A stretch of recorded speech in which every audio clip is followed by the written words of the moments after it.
How can you sell something you don't even own? Imagine I walk up to you and say, I just sold a bicycle. And you ask, cool, which one?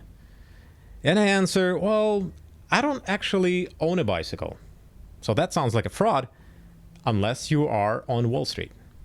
Let's say your neighbor owns a bicycle for $500. You believe that in 1 month, similar bicycles will only be worth $300. So instead of buying one, you borrow your neighbor's bicycle, not to ride it, to sell it. You immediately sell the borrowed bicycle for $500. Now you have the cash, but there is one tiny problem. You still owe your neighbor a bicycle, not $500, an actual bicycle. A month later, bicycles really start selling for $300.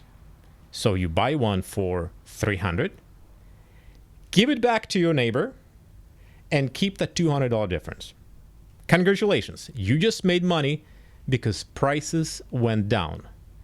And that's called short selling. But what if you were wrong? Instead of falling, the bicycle price jumps to $800. You still have to return a bicycle.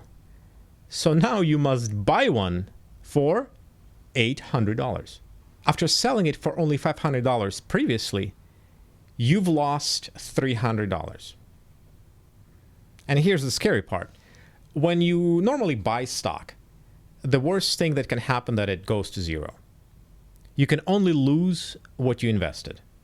But with short selling, there is no limit to how high the price can rise. A stock can double, triple, go up 10 times, which means that in theory, your losses have no limit.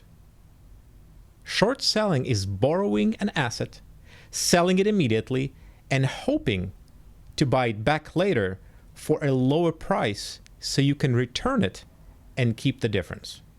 Or even simpler, you buy low, sell high, that's called investing.